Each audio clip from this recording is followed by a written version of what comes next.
This podcast is sponsored by nobody. Hey dudes, welcome to Splat from the Past, the only 80s themed horror sci-fi show where things can get totally radical. Now today on 420, we will be talking to Maureen LaVette.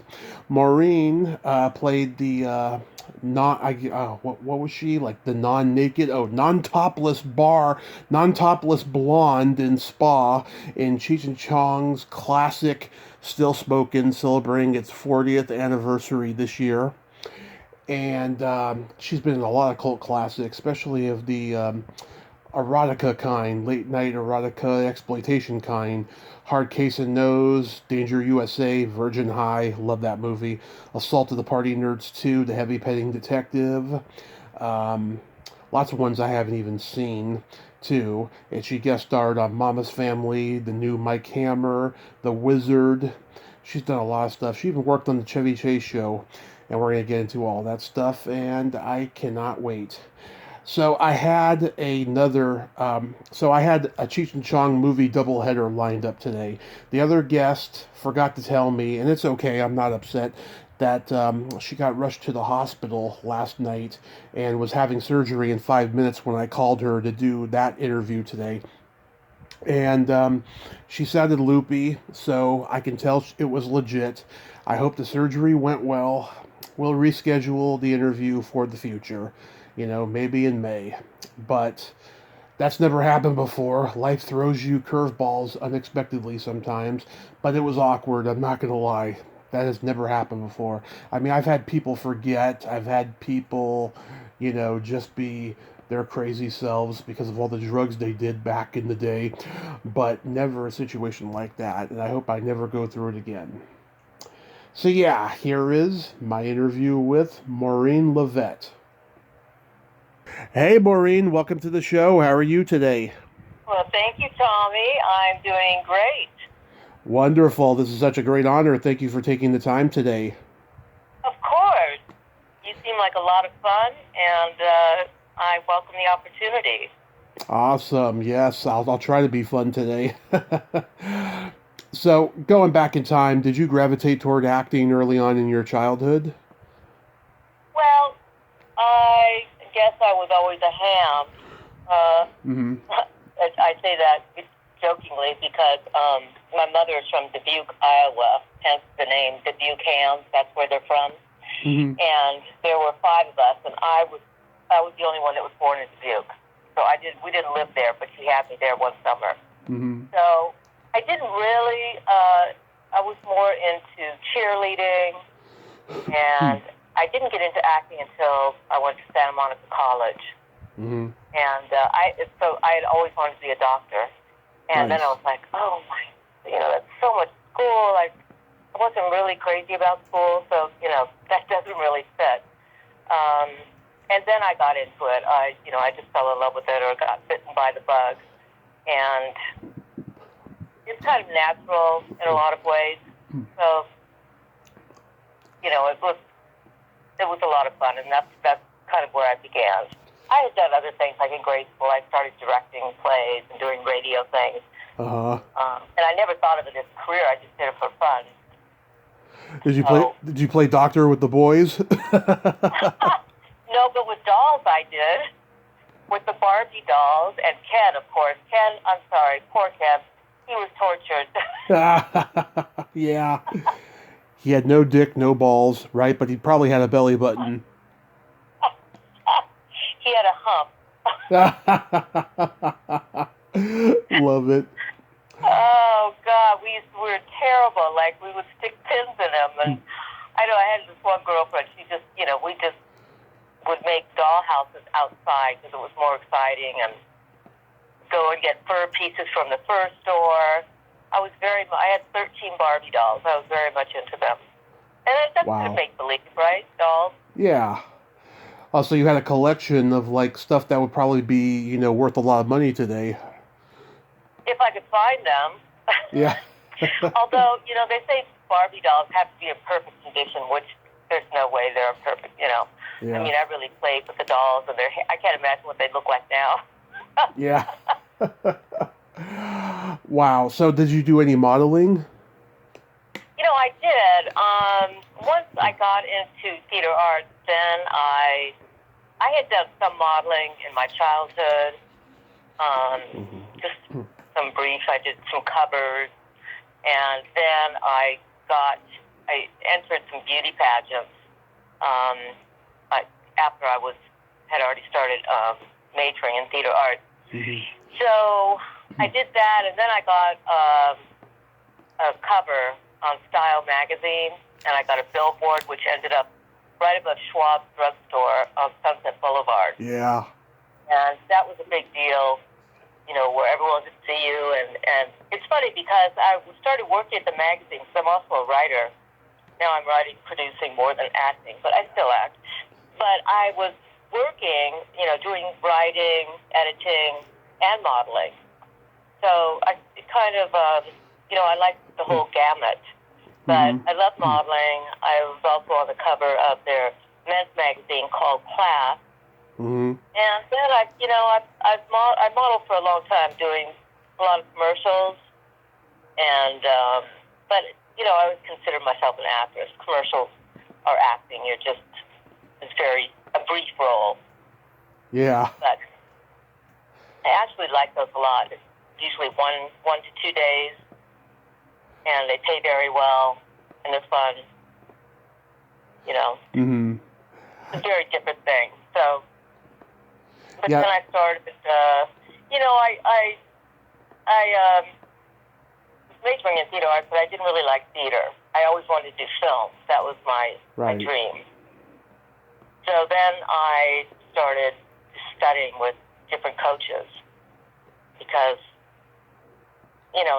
you're still doing theater in a way, but you're doing workshop, you're doing scenes. It was more geared to movies and film. Right. And it's a completely different animal.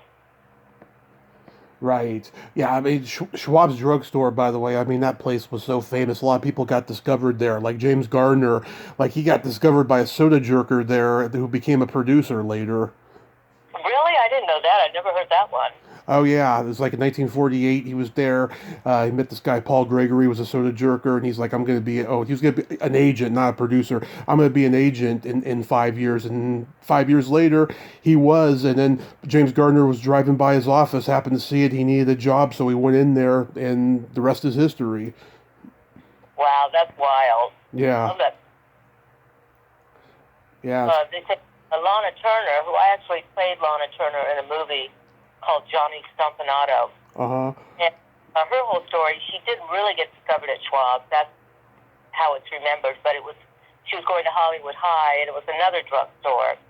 And the publisher of the Hollywood Reporter was there and found her and introduced her to, it was one of the Marx brothers who was an agent. That's a very interesting story. But anyway, everyone says it was Schwab's, but it was really something. I can't remember the name of it. Yeah, my great aunt was actually a good friend of Lana Turner's. They grew up together. Yeah, they grew up together, but when she became famous, she didn't want to have anything to do with her anymore. My great aunt was the head of craft services at the Hilton in San Francisco, and she became friends with a lot of celebrities. And Lana would come there, and she wouldn't even acknowledge her, sadly. Oh, that's terrible. Yeah. It's really sad. That's sad. Well, I love San Francisco. What a great city. Yep, born and raised there. Really? Oh, my God. I haven't been there in a while. Just fabulous, except for the earthquakes. But, other than that. It's been 3.5 years since I've been back. It's been going through a huge renovation. Oh, San Francisco is?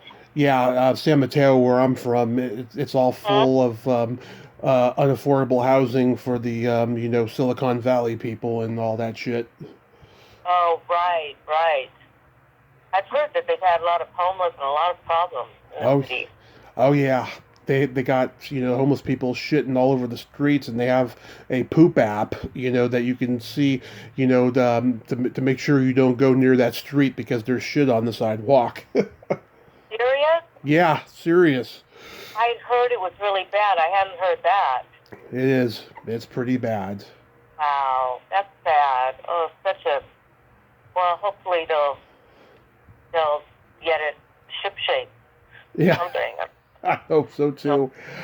But okay, so you go to Santa Monica College, Mm-hmm. and so you weren't into theater, so you're like, I'm gonna graduate and then just try to get auditions for movies and TV. Well, I kind of, being in the theater arts, I love being in the theater arts department. I just didn't want to do 4 years and just gear it towards theater. Like, I wasn't going to be a theater actress. I mean, I did it, but I really loved the camera. That was my real love. Because it's a different, so many people love, my mother did theater, so she's the one who recommended that I try theater arts, and then I fell in love with it. Yeah. But, so I got one role in a film called, I was doing I Never Sang for My Father, which was a play in Yeah. Santa Monica College. And I played the Irish waitress. And so there was a man who was starring as the son, and he said, there's a role, there's a friend of mine who's doing a movie. It was called Jennifer, and it's a horror movie. And so he had me come down and meet the director, and he's like, she's perfect. Basically, I was playing a photographer, walking around the disco, taking pictures. That's, but it was a nice role. And things like that would happen. And then once we got on the cover, then I got other roles and other modeling jobs and commercials. It just kind of, how it is. You meet people, and one thing leads to another, and, you just have to put yourself out there. Yeah, I remember Jennifer, Lisa Pelican. I tried for a long time to get her on here. She drove me crazy, and I just gave up after a while. I wasn't really familiar with the actresses at that time. Mm-hmm. I was looking it up last night, and I was like, oh, yeah. So that's quite, but to see some of the people that were in it, I had no idea, because I only worked on it one day. Yeah, Bert Convey, Nina Foch, John Gavin, Jeff Corey, Wesley Ure, who I've interviewed. Yeah, that's a great cast. Yeah, very interesting. And were you also in skateboard? I was in skateboard, and what's funny is, so in one of the beauty pageants I did, which was Miss Culver City, I met someone there who, he said, oh, I know someone who's, doing a film, and, he wanted to manage me or something, and so he took me down and introduced me to the producer of skateboard, and I had a walk-on role, and it was nothing major, but it was so funny because I grew up I went to St. Monica's High School, and I was a surfer chick for 1 year. Yeah. And 1 year. And, so I grew up roller skating, and, everyone, one of my brothers was a skateboarder and a surfer, and I grew up at the beach, so it was very familiar to me. And then I went to camp. I went to some camp when I was in 8th grade and Tony Alva's sister. Oh, yeah. Went there. And she wasn't very nice, actually. I'm sure. But oh my God, she spoke this strange language called op. And so that summer, op I lop or dop op. So, it's kind of like, it's a very funny language. And my sister and I could speak it so fast, and we would just drive my brothers crazy. So he was in that, and then, that's kind of the Dogtown people. My sister ended up marrying one of the Dogtown guys, and one of the professional surfers, which is, so that whole world surfs me. But, so anyway, yes, to make a long story short, I was in skateboard, but it was... Did you get to meet Leif Garrett? I had met him, I don't think there, I've met him since then. Yeah. I think I saw him on set, but, I was probably more concerned with my walk-on role, Jennifer was the first film I ever did, then I did skateboard. Yeah, I reached out to Pamela Keenely, who played Randy in the movie.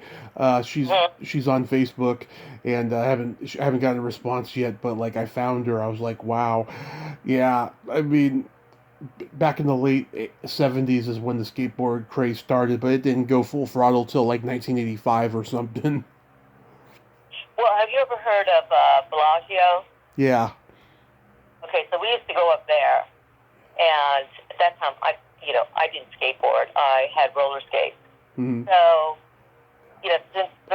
I grew up in West LA, Mm-hmm. and there were about 50 kids within a 3-block radius. That's how many kids there were. So a lot of us would go up there, and the guys would be skateboarding, and they were really radical hills at that one school that we would go to. Mm-hmm. So there was a couple of girls that were more or less tomboys. Yeah.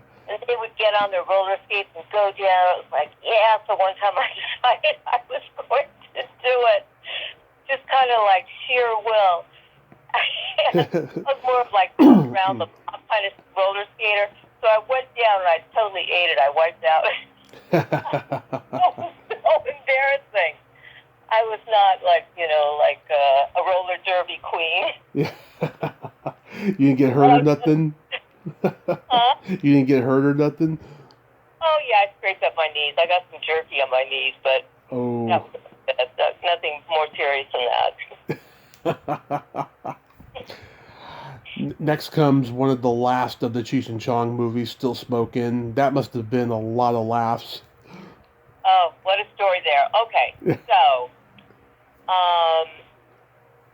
my father had a patient, and his name was Peter McGregor Scott, and he was the producer. And so he set up a meeting for me, and I went over to meet him at Universal. Peter was a really nice guy, and I heard that he passed away a couple of years ago in some kind of strange car accident. But anyway, so he called me one day, and he knew me as an actress, and he said, I want you to play a Swedish, a Swedish blonde. Mm-hmm. And so he told me what the movie was, and I told him I wouldn't do nudity. Well, I didn't really know. He told me it was going to be at a spa or something. So it was in Century City. I think there was a spa somewhere or a gym. So I get there, and the makeup artist was making me up and all that. And I had said, and I was started all these girls. They were like, so I go into I'm getting ready to go into the sauna, and there's about 40, mostly blondes, in the sauna, all topless. And I was tempted to do that because I felt like, you feel like, oh gosh, I'm such a party pooper. Everyone else is doing nudity, and thank God, I have done some nudity, but it wasn't like, it has to be integral to the part, Right. not just so. And this was obviously just for show. So the makeup artist said to me, "Well, I'd stick with it if that's what you told them." So that kind of gave me the gumption to do it. So I go in, I just have like little bottoms on, and I have this towel over my shoulders. Right. Kind of covering my breast. So I'm in the top row in the corner, and I'm the only one with this towel on. So they're looking, they're setting up the shot, and and there's strippers and porno stars, and there's, oh my goodness, just all ages, all types, and this girl sitting next to me is like a stripper. She goes, "When are we going to get to see yours?" Yeah. And I'm like, oh my goodness. So finally, the director comes over and he pulls me out of the scene, and as I'm walking out, Cheech is sitting in the first row, and he goes, and he calls me the witch word. With a C. Witch. Yeah. So I was like, oh, how humiliating. So I ended up doing other, they had us walking around the pool and getting into the pool and dipping our toes, things like that. But I was pulled out of the big sauna scene. Yes. Yeah. So that was kind of, that was in the movie. That was the deal. It was about Swedish, and it shows the two of them, Cheech and Chong, looking in at all the blondes, and they're there for some other reason, but they get caught up and try and sneak in. Well, I'm sure you've seen the movie. I've seen it many times. I remember the last time I saw it. It was in 2014. I was homeless. Me and a friend of mine, we were staying in a hotel, and they had like a Cheech and Chong marathon, because I think it was 420, as a matter of fact. And I remember watching this and saw things that I didn't even remember from before. And I think partially it was because I was drunk. We were drinking, and I just remember stuff like, Chong. He's like playing a character who's like Robin Cheech or something, and says, "I'll let you live if you suck my dick." And then Cheech is like, "Oh, fuck that, man." Yeah, Oh, that's a funny circumstance. Well, funny but not so funny, I guess. But yeah, they were very entertaining movies, and yeah, they put a lot of actors to work in those films. yeah. Yeah, yeah, like they're in Amsterdam, and like the promoters of the show think that they're, Burt Reynolds and Dolly Parton. Oh, that's funny. Yeah, because Cheech has the mustache. Oh, well, they really were way ahead of the marijuana craze, weren't they? Oh God, yeah. Well, they were trying to. Well, through their humor, they were trying to get it legalized. And it took a lot of years, but eventually it happened. That's right. That's right. Yeah, I mean, I think Big Bamboo is one of the greatest comedy records ever. And my mom had a friend. He actually smoked the rolling paper that came with the album. Oh, you're kidding. No. I mean, it came with the album. Oh, that's Yeah, hilarious. yeah. There was wrapping paper that was used for the. You remember records used to have the jackets inside, so Yeah. the record wouldn't get dirty. That's what it was. It was a rolling paper. Oh, that is too much. Wow, what a great promotional thing. Yeah, my stepdad had a copy, and he didn't smoke pot, so he kept his paper. Oh, so that's worth a lot of money now, I'm sure. Yeah, it's long gone now, unfortunately. Oh, You did some episodes of Mama's Family. How was that experience? I still get residual checks. I'm sure. It's funny. I did one that was directed by Harvey Korman. He was Hmm. really great. Liked Harvey. And then I did the first one I did. This is too much. Okay, so, it's taped in front of a live audience with 3 cameras. And Carol Burnett was in this one. And it was done at the Pepper Pot Playhouse. And I was playing an actress who was at the theater. So the final scene is everyone gets into a brouhaha, Hmm. kind of a fight over something. So we rehearsed it, and then when it came time to film it, apparently Carol Burnett found out that the actor playing the director wore a toupee. Uh-huh.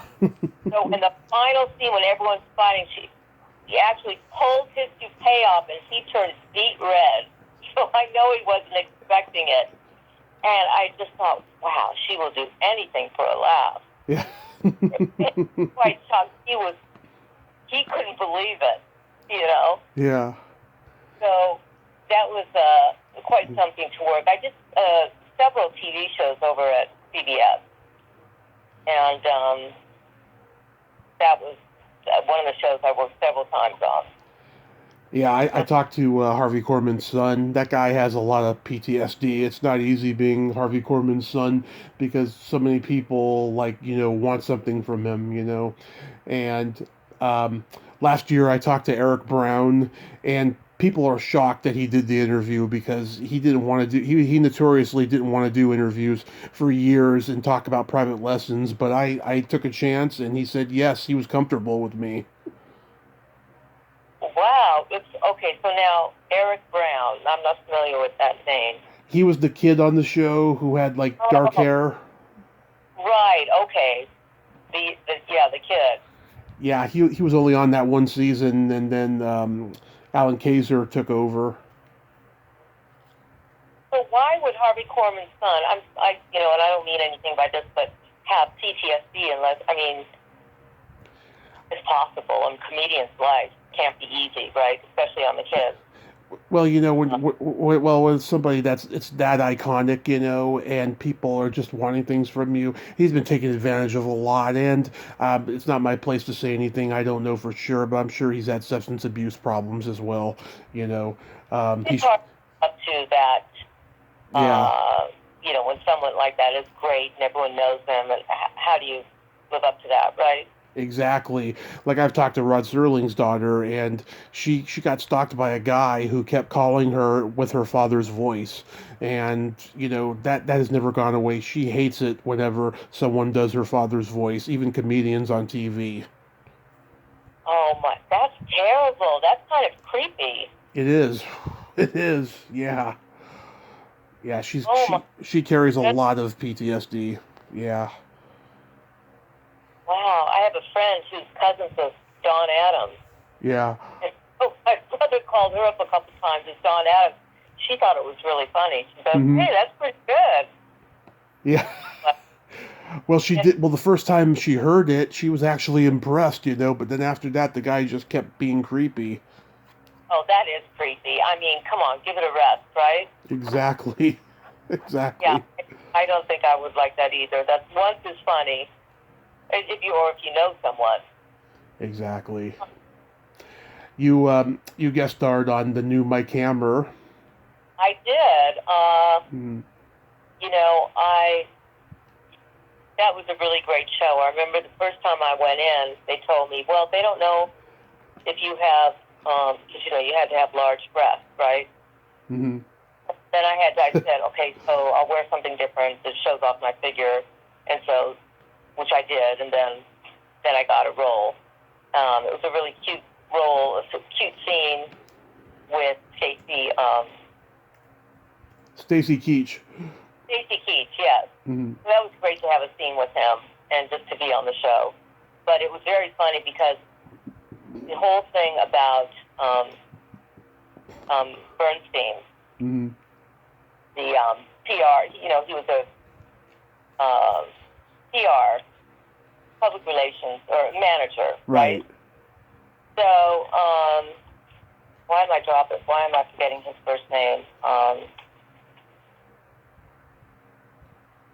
In fact, Jay Bernstein. Okay, so Jay Bernstein had to come in for every actress's fitting Uh-huh. because the cleavage had to be just right. It had to be just to his specifications. I forget how many centimeters it was. Mm-hmm. It sounds ridiculous, Yeah. but that was what I found out later. That was the deal. That's why he was there. So, anyway, that was my experience with Mike Hammer. But yeah, that was a great show to be on. I know Lee Benton too. She played the bartender. Mm-hmm. You know who she is? Lucy Lee, Benson. Lee Benton. She's an actress. Oh, maybe if I saw her, I would. Yeah, she played the bartender in Mike Hammer. Interesting. So yes, that was a great show. I love the show. I mean, it was really cute and the music was great, and they had beautiful women, Mm-hmm. and so yeah, that was a lot of fun to do the show. Yeah, I used to watch it all the time with my dad. He loved it too. Um, I don't. This series didn't last too long, and I think I interviewed somebody from it not too long ago. It was called Otherworld. Yeah, so Otherworld, my agent at the time set me up for that, and it was one of my first TV roles. I played like a receptionist or something, and I was getting my reel together, just going up. First you do smaller roles, under fives, and so it was a cute show to work on. I remember Roderick Taylor; he was the director, and but yeah, it was only one season, which is interesting. Yeah. Yeah, sci-fi, there was a lot of sci-fi shows back in the mid 80s that Mm-hmm. just didn't last. Most of them didn't. V was one, The Misfits of Science, which was produced by the same guy. Hmm. God, so many of them. Yes, there really were. Where the TV was kind of more difficult to break into in some ways for me. I found films. I would have done TV. I don't know. I had a thing about soap operas. I think I was spoiled by soap operas because every time I was sick, I'd have to stay home and my mother watched As the World Turns. Right. And it was just torture for me. It was just, I just didn't get it. I couldn't get into it. And so I wasn't ever crazy about doing soap operas, which are great gigs for actresses, you know. It's Yeah. great work. But so I acclimated more to doing feature films. Yeah. You know, basically I was trying to work. I was just wanted to be a working actress. So, you know, a lot of getting yourself out there and a lot of auditions. Another sci-fi series you did right after I remember so well, The Wizard. Oh, yes. So I had worked on some other show with Don Weiss, and I walked in and I recognized him. I'm like, you know, oh, yes, hi. And I played a scientist who hires a bunch of motorcycle thugs Yeah. to do my... And the producer is the same producer, Michael Burke, the same producer for Baywatch. Yes. He's quite prolific. He's done a lot of shows. But, so that was an interesting show. And I came on the show, and there was another girl who I grew up with, Maria Kelly, and she was a stunt woman. So she was my stunt woman for the day. Even though she's brunette, she's like, and I hear her say before she knows it's me, oh, God, playing a blonde today. And she's putting on a blonde wig. Yeah. Yeah, David Rappaport. What a sad ending to that guy's life, huh? So, and, you know, he was such a good actor and handsome. And, you know, who knows why? You know, I mean, it was said he took his own life, right? Yeah. And, another guest of mine was in that episode, Judd Oman.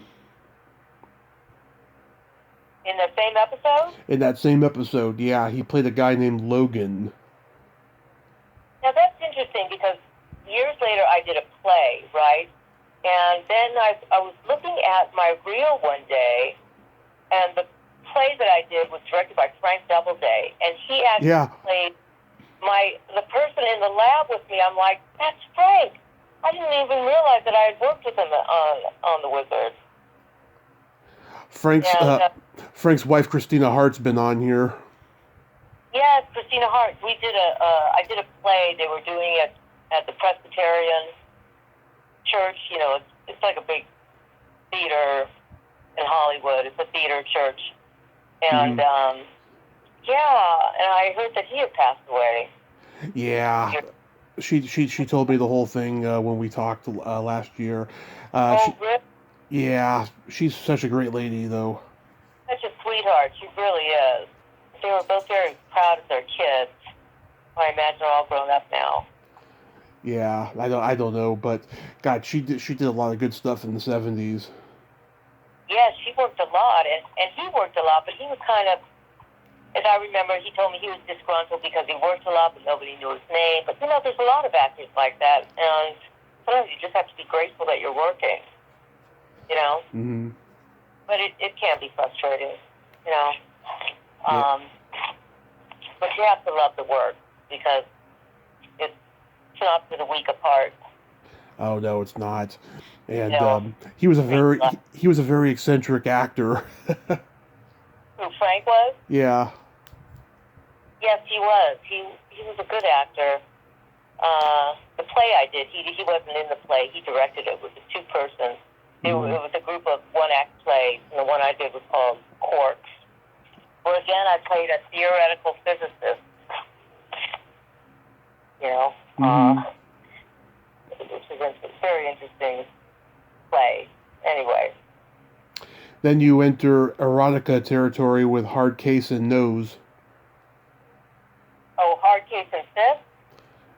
Is that what it said? Hard Case and Fist. Why did I say Nose? I don't know. It could have been Nose. It's like that name. Okay, that title, you know, it was Hard Case and Fist. It's about one of the leads is karate, you know, kung fu specials. Yeah. Yeah, are you familiar with the film? I actually have not seen this one, but my friend Deborah Lamb was in it. Oh, I wonder who she played. let me see here. She's been in so many of these movies, I'll tell you. And I've seen a lot of them, but this one I'm not familiar with. Well, Tony Zarandath directed it. She plays Oh, Chico.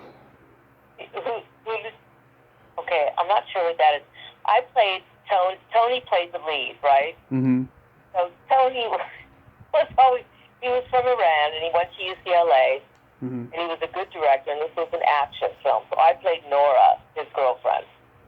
So one day he comes onto the set and his face is all red. I go, Tony, what happened to your face? He goes, oh, and he looks in the mirror. He goes, oh my God. He goes, I dyed my hair. And the black dye had dripped down his face. It's like, oh my God, you need some cortisone cream or something. Oh my God. So there were a lot of comical moments like that with Tony. Tony was a trip, but he's got me some other roles too. He was a good guy. He kind of liked me and wanted to date me, but I was very professional. What can I say? Yeah. Then you do Danger USA with Grizzly Adams. Okay, why are they? Okay, so it's either Danger USA or Mind Trap, right? Uh-huh. Mind Trap, that's kind of what it comes up as. And there were a lot of stories about Grizzly Adams. Like, I don't know what it was. He was late. Mm-hmm. He wasn't on set. I don't know. I didn't have any scenes with him. I played Sonia Orlov. I was the Russian villain. And I was very bad. So I loved being a Russian and being evil. It was kind of done tongue-in-cheek in some ways. Mm-hmm. But Eames Demetrios was the director, and his grandparents were the famous Eames designers. Are you familiar with them? They did the Eames chair. I think so, yeah. Yeah. So, the movie, it's not a great movie, but Yeah. I had fun doing it. It's just when you do some of these, you really never know how they're going to turn out. At that time, I didn't really know about rewriting a script or really fighting with the director. It should do this, do that. I was more concerned about playing the role. Right. Just and doing the accent, and then I had some henchmen that worked for me, as the Russian, and so I always try and have a good time, but I try to be professional. I always try and do a good job, but you just never know how these films are going to turn out, especially when they're low budget. Mm-hmm. I interviewed Dan Haggerty's niece last year. Mm-hmm. She was in the first Wilderness Family movie. She was the little girl in that, and yeah, I mean, he was the warm, caring guy that he appeared to be on screen, but he also had this darker side. He loved booze and women and partying, and he had that darker side to him. But he really was that caring teddy bear that he appeared to be on TV. Oh, wow. That's interesting. Yeah. Lyle Wagner was in that, too. Yeah, you got to work with two people from the Carol Burnett show. First Harvey Korman and then Lyle Wagner. Right. Yeah, very interesting. I actually didn't have any scenes with Lyle. Mm-hmm. I was You remember the Virginian, James Drury? I'm sorry, remember the what? The Virginian, that Western show in the 60s? Oh, yes. I interviewed him 2 weeks before he died, and Lyle Wagner had just died the week before, and he's like, can I say some words about Lyle Wagner and Stuart Whitman? They were two of my closest friends, and we just lost them within the last week. And I was like, sure, and I thought that was so nice of him to do that. That definitely is, to give tribute. This was, it's funny because, there's a lot. I like what you're doing, and what you said is you like to remember people that have worked and bring their careers up and help their work to be remembered. That's really great that you're doing that. Yeah, I mean, it just started out as a vanity lark, and then it took on a life of its own. And I have found much more happiness doing it with that motivation than the original. Because I was so angry and bitter that like I wasn't getting discovered, in comedy. So I was just like, I was like, okay, I'm pretty good at this. I think it's humbling me, especially when the pandemic hit and people were like seeking me out for a change. Hmm. It really humbled me.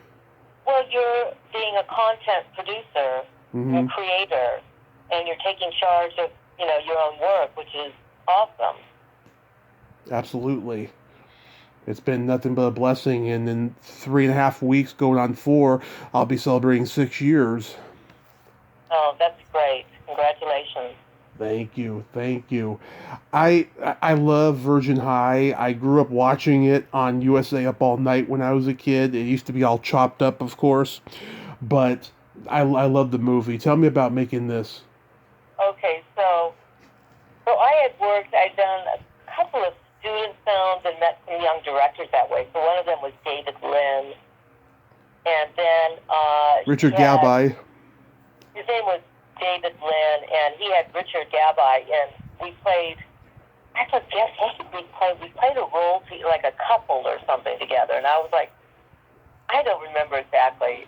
But anyway, so Richard had me come in and audition for the role of Mrs. Murphy, who's married to Burt Ward. Yeah. So he cast me in the role, and it was interesting because I went to 13 years of Catholic school. So, I love the concept, and the way the script was written is my role was like she would cry at everything, and she was very emotional, and Richard's like, we don't want any of that. So then it's kind of like you're cutting the heart out, and not that it had to be that way, but I thought that was an interesting twist. So then I had to kind of play with it. But it was a lot of fun working with Burt Ward. And the actress who played my daughter, Tracy Daly, Mm-hmm. funny, she was only 2 years younger than me, and she played my daughter, which is interesting. Yeah. Probably wouldn't like me to say that, but... and Burt was, well, I grew up on Batman and Robin, and, he was a big star. And so his wife, Tracy, was on set, and she would, she'd stand next to the camera, and she'd critique his takes. Right. And now, he was very professional, but he could be a bit of a prima donna. It's just, it's funny because I also worked for a friend of mine who was a business manager. Mm-hmm. And they handled Jimmy Stewart. And I Uh-huh. never saw a more humble person. Oh, yeah. What I have found is the bigger the star, the more humble they are. Mm-hmm. Some of the best, he was the best example. I mean, he drove the same Volvo for years. Just very down to earth, none of this arrogance. Janet Leigh was another person who was like that. Tony Curtis, Mm-hmm. really great, gracious. People from that, old movie, the studio system, were taught to be like that. So when I meet someone else who's kind of a prima donna or arrogant, it's a turn off, and it's really unnecessary. But you get a lot of that, and I guess that's what makes people colorful. Right. I mean, I'm good friends with Michelle Bauer, and she says hi, by the way. Oh yes, hi to her. She played the teacher, right? The sexy. Yes. Touch. She Yes. she oh my god is just one of the sweetest people I know, and so dirty. She loves my jokes every time I send her jokes. Oh my god, she has sent me some funny ones too. And I can't wait till the next time I finally get to go back to LA because it's been 4 years. I want to get together with her. Oh, that's so she's here in town. Yeah. Well, please give her my regards. It's been a long time. I sure will. And Linnea, she of course is from Iowa as well. Oh, really? Yeah. And she's been on here a few times too. I had a falling out with her, unfortunately, and it won't happen the fourth, sadly. And I was in her documentary. Oh, are you talking about Linnea? Yeah, Linnea had a documentary that hasn't come out, and she's been working on it for years and years. And I got to be interviewed for it. Huh. Wow. Yeah. Is she working? I don't really. Oh, she is a workaholic. She does so many horror movies a year and conventions and everything. Yeah, she's never not worked, I'll tell you. Huh. Interesting. Yeah. Well, the horror movie world is just it's huge, you know. You go to these conventions, you meet all these people who are making films now and stuff who grew up watching you and they asked them to be in their movies and stuff. Yeah, I don't think if this didn't exist, she probably, wouldn't be working as much because, the big studios aren't making horror movies anymore. Right. I did go to one of them. I married an actor, which I swore I would never do. Yeah. And he has, one of those ones where you go and sign, Hmm. and it was a horror one back in somewhere back east, and so I got a taste of that. And Nice. Linda Blair was there. Oh God. I had a bad experience with her once. I've heard. I have a friend who works for her animal rescue, Yeah. and that's we're not too far from where she lives. I've moved to the country. I am having a green acre experience Nice, nice. in the city, and absolutely love it. I You never thought I would, but it's been quite a transition. That's awesome. You were an, Yeah. you were an uncredited reporter in Cyborg 2. That's the Jack Palance one. Oh, he was such a sweetheart on set. I told him how fabulous he was at the Academy Awards doing his one-hand push-up, and he immediately Yeah. got down and started doing these one-handed push-ups. And then he jumped up and he gave me this big kiss. What a showman. Hmm. Really, yeah, he was terrific in that movie. Yeah, too bad. I was so upset that I was cut out of that movie. And I knew the producer, Raju Patel. He's from the Patel family. They make a lot of films in India. Okay. But somehow my newscaster, my news reporting didn't make it in. And that happens, and that's... Of course. How about Assault of the Party Nerds 2? Yeah, so Richard had me in that. Now, I don't know what it is. Okay, so in the first one, as you know, or maybe you don't remember, where I have the two bullwhips. Yes. The daughter moves out of the house. Mr. and Mrs. Murphy have some fun. So then he cast me as a dominatrix in, Revenge of the Party Nerds, Mm-hmm. which, I don't know. I actually had a feather duster in that film with Lenny Ross. He's the actor who Yeah. was wearing the tutu. Yeah. Mm-hmm. I remember him. Yeah, so, yes, and Bert was in that movie too. He was on set that day. And that was a fun movie for what I did, It was a comedy, obviously. Tony McClure. Yeah, now, I didn't realize, I used to see her at the American Film Market, and I didn't realize who that was. One of my most downloaded episodes is her interview because she went in depth about sexual harassment she got on certain movies. Klaus Kinski on Crawl Space. Yeah. Oh, God. Well, yes, that's a whole other story. Yeah. Now, what people, they probably wouldn't try the things they used to do now. What they used to do then was just insane. What they would, It's disgusted. Yeah. disgusting. Yeah, I probably don't really want to go into it. But it's like Me 2, Me 3, Me 4. Yeah. I mean, it was. It's funny. It's funny. Rhonda Shear's in the movie, right? I had her on here, and it was like, Huh? oh my god, total dream for me because of USA Up All Night and everything when I was a kid. It's the reason why I like these Right? movies, you know. And you would think she would have a Me Too story about Henry Winkler and Happy Days, but instead she talks about how he ruined her sitcom career, and it's like, oh my god, get over it. It worked out the best for you, you know. Really? Yeah, God, I worked with her on the Emmy. We were Emmy bearers. The girls that bring out the Emmy Awards one yeah. year. That was like a big deal to be an Emmy bearer. And yeah, I saw her once. I didn't realize she had done that many episodes of Up All Night. Oh Uh, yeah, she did it for, oh my god, 7 years. wow, that's a lot.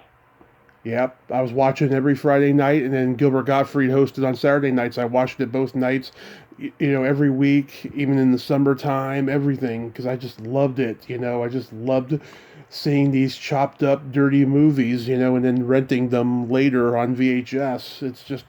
It's amazing, and I still have a lot of them on VHS, and Blu-ray and all of that. Wow, well, she was always very kind, very, out there hustling a lot. You know, Oh yeah. that's what I remember. Yeah, you play a dominatrix in this. Yeah, I used to date a dominatrix, and she was the one, and I screwed that up. He was the one. Yeah. You didn't obey then. Well, I was drunk the whole time, so Well, I didn't understand. I'm like, why are these?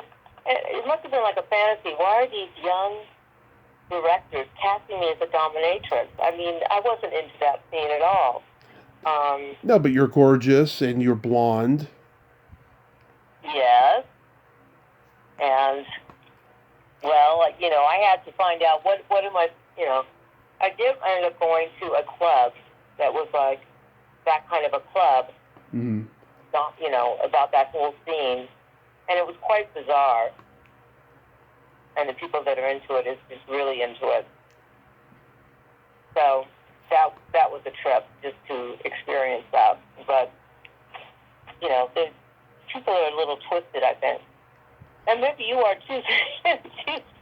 I am twisted, but in a good way. I have I mean, I have no filter, but I can turn it on or off for whoever I'm talking to because I don't like to make people uncomfortable. But yeah, I mean, I'm very complicated. I'm a Gemini. Oh my goodness, my husband's a Gemini. Yeah. Yeah. So there's more than one of you. Yes. Well, look at, life is complex, and I try to be non-judgmental about whatever it is, Mm-hmm. whatever. You worked with Menahem Golan on a couple movies. Well, it's funny because I was always trying to get into canon film, Mm-hmm. and Virgin High was released by 21st Century Film. Right. So then later, my husband, who is also did film, much bigger than mine, he had done several films with Menachem at Canon Pictures. Right. So Menachem came back and was doing a new film, and this time it was with New Canon Pictures.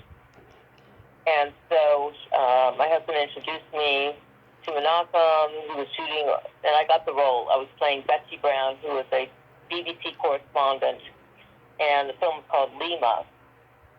This is kind of a jump, so I did 2 more films in Belarus for Menachem. He directed them, and that was a really great experience because they weren't comedies. One was called Lima, Breaking the Silence, Mm-hmm. so we're shooting it in Belarus, which is the communist part of Russia, and it's based on the true story of when the Japanese embassy was taken over in Lima, Peru. You remember that story where they held 800 people captive? Yeah, that was scary. Yes, so that's what the whole movie was about, and there were some really wonderful actors. Charles Napier was in it. Mm-hmm. Oh, he was great. Yeah, he was the funniest guy I've ever met, Charles Napier. Yeah, I have a friend. There's an actress I'm friends with named Marie Lauren. She was married to that actor Patrick Hauser, and he was on a short-lived series with Charles Napier called Outlaws. And she spent a lot of time on that set. And she said Charles Napier, sweetest guy and funny as hell.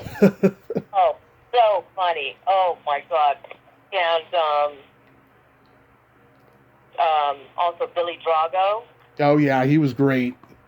Oh, he's wonderful and such a sweetheart. His son was on Northern Exposure. Mm, Was it Daryl E. Burrows or something? I don't know. I mean, his first big breakout film was The Untouchables. You remember that, right? Of course, and he was the leader of the gang in Vamp. He was like an albino in that. Oh, right. And Richard Lynch. Do you know Richard Lynch? Yes. I did 2 films with him in Belarus. So that was a great. So that was a jump, and I didn't realize I had already done a film for Menachem, but I think Richard Gabby had a 3-picture deal with him. You know, he raised money apparently through his family to do the Virgin High, which was his first film. Right. And he went and he got a 3-picture deal. So that was pretty cool. Absolutely. Let's see, you did a sci-fi movie called Starfire Mutiny. Yes, that was shot over in Prague, which was great, some part Czech. And that was, I played a colonel, Colonel Diana Briggs. And again, I'm the villain who tries to take over the ship. And so have you seen the film? Which one was it? Starfire Mutiny. It's a sci-fi film. Another one I just mentioned. No, I haven't seen that one yet, but I was curious because I love sci-fi. Yeah, I enjoyed, the whole process being over in Prague, and he had Lloyd Samandel was Canadian. He was originally from the Czech Republic, then lived in Canada where he was set up, but he had this whole studio over there where he would just churn out films, which was very smart. So that was the only film I did for him, and Joe Lara was in that. I did 3 films with Joe Lara, the 2 in Belarus and then this one in Prague. He died a couple years ago. Yeah, I don't know if you heard that horrible story. No. Well, we won't go into it, but he ended up marrying a woman who was a minister. She had a church, big ministry, and he was flying a plane. And unfortunately, as he was piloting it, something happened, and it crashed, which is just so tragic. Yeah. Oh my God. 7 people on board, I think. God. Yeah, just, That's like Leonard Skinner. God. Yeah, just really, I was in shock. One of the actresses that I'd done the film with, she texted me. I couldn't believe it. I could not believe it. And, he looked like he was living a charmed life up until then.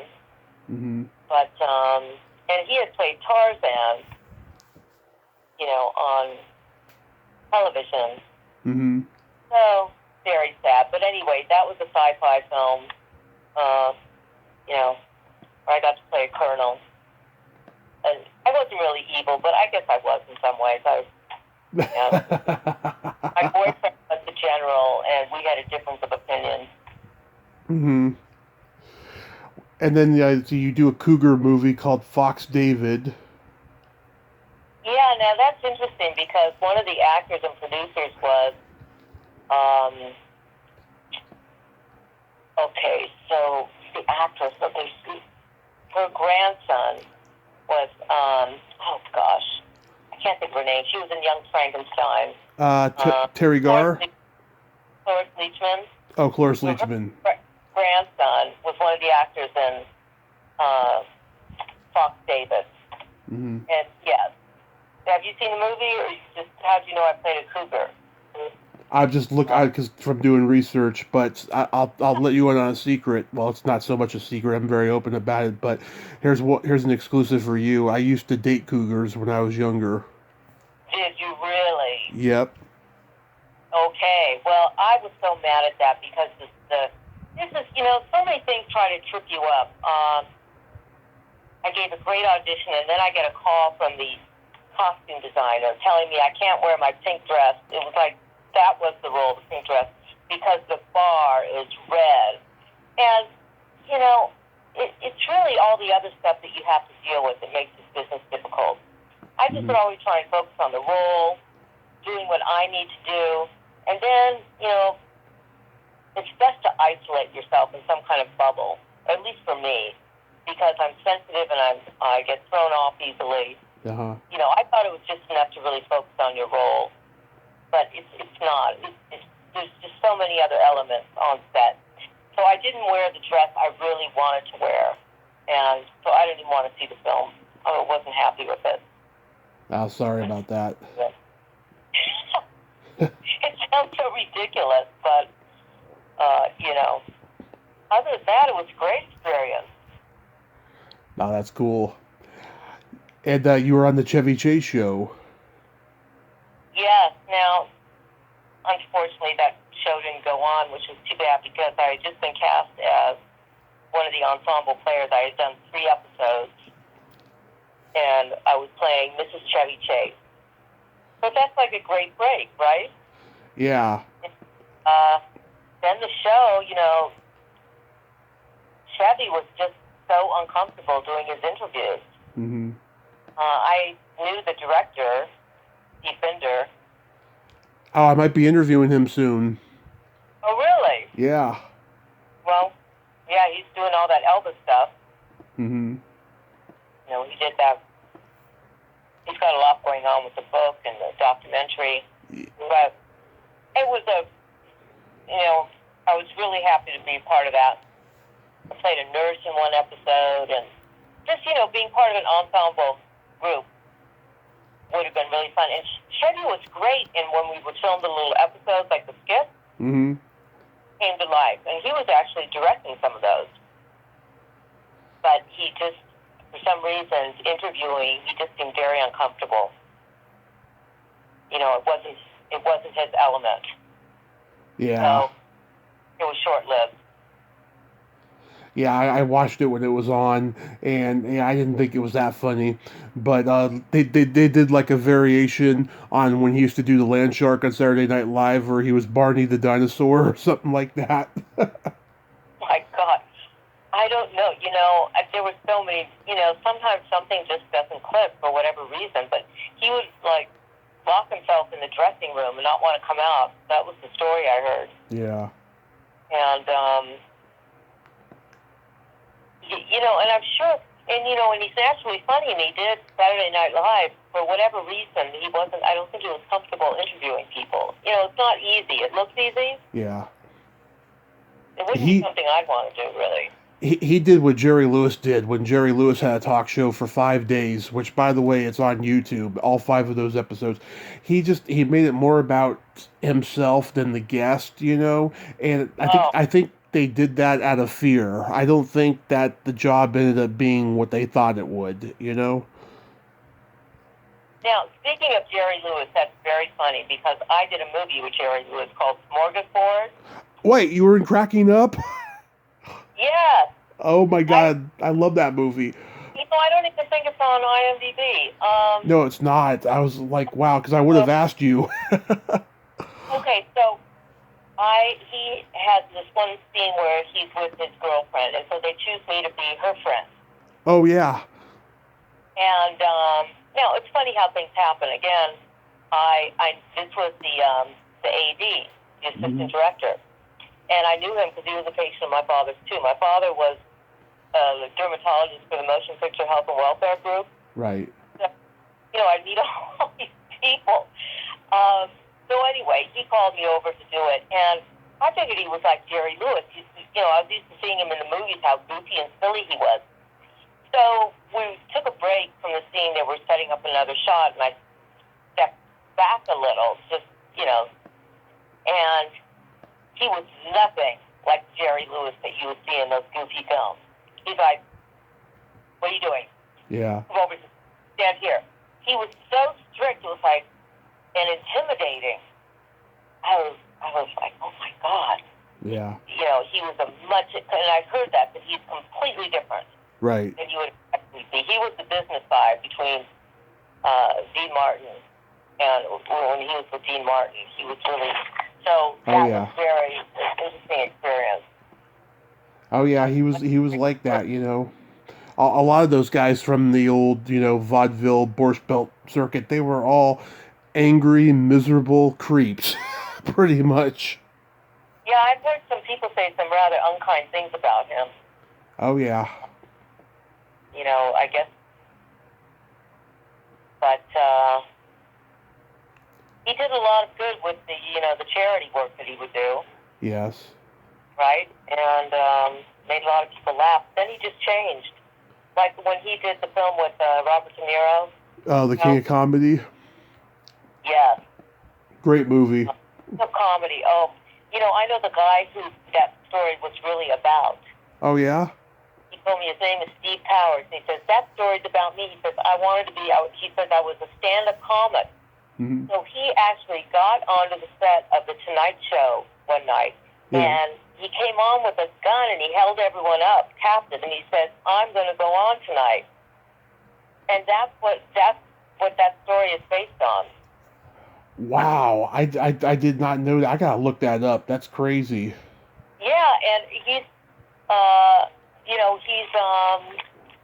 he was a friend of my husband. I couldn't believe it either. Wow. And he says it was, I guess there was a newspaper article about it. I never really researched it, but what a bizarre way to make your debut. Yeah. They taped it and everything, but they didn't air it. Wow, because I didn't know where that story came from. I thought it was such a clever story. Wow, I gotta look that up. I know, who are these? People do crazy things to get into this business, and that was probably one of the craziest. I mean, if he had waited 30, 35, 40 years and start a podcast, maybe something could have came. He went into real estate and other things, I guess. Wow. So what do you got going on these days? Well, my husband and I don't know if you've ever heard of Leon Isaac Kennedy. That's who I'm married to. Sounds familiar. He did movies like Penitentiary 1, 2, and 3. Okay. And Body and Soul. So anyway, in the past couple of years, we produced some documentaries. Kind of in another genre completely, and then we write together. So we have several films that are in various stages of development, and doing other documentaries, but mostly films. So I have a couple of films that I'm very passionate about. They've just in the process of being put together. They're all written, scripted, funded. So it's very interesting that you should call now, because I kind of just stepped away from everything for a while and just got married and living life. At some point I felt like I had to live more life. I didn't have enough life experience. Mm-hmm. My life has been spent mostly, as an aspiring actress and living that whole life. And so, I've had a really great life and just enjoying that. But I still love creating, and so I'm going to be doing some other films. And the documentaries are, they were kind of in the ufology. Mm-hmm. We just kind of fell into that. But, and they were lucrative, interesting. That's a whole other set of interesting people. Oh yeah, I mean, it's gotten to the point now where just documentaries are being made about everything. It's become a real craze. I don't know when it started, but it kind of snuck up on us. Yeah, it's people like watching them, and they're easier to make. Where you're interviewing people, and I prefer films really. You know, um, scripted shows, Hmm. um, as opposed to the documentaries. But it's producing, it's behind the scenes. It's some ways a lot easier to just be behind the scenes. Nice. Yeah, I just looked him up. I actually have seen him. He was in Lone Wolf McQuade. Yes, he was. Mhm. Yeah, that's a great movie. Mhm. I was actually the last person to interview Steve Carver just before he died. Oh, you're kidding. Yeah, I didn't know he died until like just recently. I was wondering why he wasn't posting anything on Facebook for a while. He did. We went to a whole thing where he did a book on stars of the Western stars. Hmm. Put this gorgeous book together, Oh and yeah, with all the pictures. yes, Yeah, he was actually promoting it when we talked. yeah, and Leon said he was a really good director, and he didn't understand why he didn't do more. But we were there that day, and there were a lot of top stars there. Um, Johnny Crawford, too, who we were friends with, Oh yeah, was there, and yeah. but at least I'm glad I got to meet him. And Bo Hopkins, he was there that day too. I met Bo once. What a sweet guy. Yeah, very sweet. Yeah. Oh my God. Yeah. I mean, he did make some cult classics, Steve. But I think the only reason he made films was because he couldn't make a living as a photographer, and he wanted to like do something creative with film. So he just started making movies. Right, and the book is really it's quite an accomplishment. It is. It's Um, beautiful. He sent me like a digital copy of it before the interview. oh wow, that's nice. I know we got it signed by a lot of the actors that were there. Yeah. It's a It's. small world, how many people are connected to this industry. Oh yeah, well back in the day before the internet, everybody knew each other, everybody hung out. There was just less separation like there is now. There's just nothing but dividing now, and even before COVID, just like everyone's on their fucking computer. Yes, it's so true. You know, so true. So I really appreciate you contacting me and reaching out to me. This has been great, just bringing up all these memories. It's been a while since I talked about any of this. I've kind of been, you know, behind the scenes.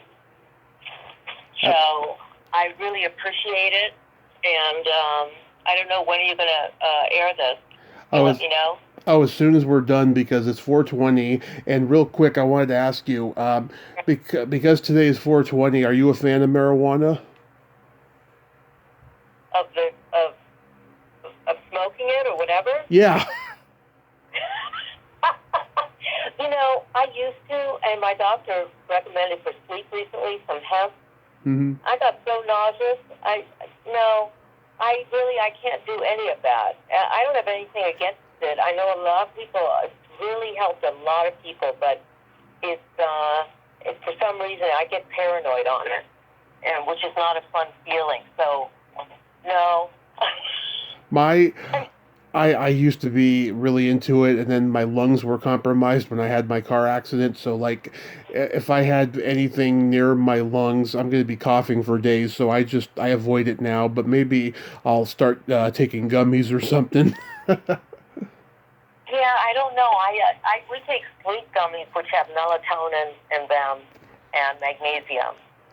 when I when I did my interview with Tommy Chong, we were talking about edibles and all that stuff. I told him the story about the one time I had an edible cookie, and I was gone. It's amazing. I got through the night. I was like hanging out with a friend, going to dinner with another friend. Oh, if you're not, I know people that they can't live without it, and that's their whole life. It's like, I used to do it, and just because like everyone else did it, but then I just, I can't when I perform. Some people can get high and all that. I could never do that. I couldn't even have caffeine. I'm a caffeine guy. Yeah, well, when I perform, I like caffeine too, but not when I perform. I just have to be completely straight, which is, some people, I don't know how they do it, but. Yeah, and then afterwards you can have it all you want and it feels so good. Exactly. Yes, that's so true. Like drinking a glass of red wine after. Right. Real quick, we gotta play my secret silly game. Okay, what's your secret, silly? Oh, gosh. This is a series of silly slumber party questions. No win or lose. It's just pure fun. And how the game works is I ask you the question, you answer it, and then you ask me that exact same question and I answer it. And feel free to comment on answers because they might be funny. Okay. Maureen, are you ticklish? Extremely ticklish. And then you ask me? Yes. I'm so ticklish. If you tickle me without warning, I might hit you in the groin. Where are you the most ticklish? Oh, I'm not. Wait, you're supposed to ask me a question. Oh, no, you can still ask me that. Like on the soles of my feet or my shoulder blades or right around my belly button. Oh, wow. Yeah. Well, I don't have anyone to tickle me. I like tickle. My husband doesn't like being tickled, so we don't play tickle. Is your belly button an innie or an outie? Innie. Nice. Is your belly button an innie or an outie? It's an innie. Okay. What color are your toenails painted? White. Nice. What color are your toenails painted? They're not painted right now, but last time they were Easter egg blue green, and that was over a year and a half ago. Wow. Trippy. I like to go elaborate. Okay. What would you say is your best personality trait? My sense of humor. I'm not sure I was that funny on this interview, but I like to laugh. I like to have fun. I don't know. Is that my best personality trait? That's the first thing that came to me. No, that's a good one. You do have a good sense of humor. You've laughed at stuff I've said, so I appreciate it. For me, it's I have empathy and I have no filter. Oh, those are two nice ones. Empathy is very important. Mm-hmm. It sure is. It's beautiful. And then my favorite question is: there a stinky smell that just makes you gag?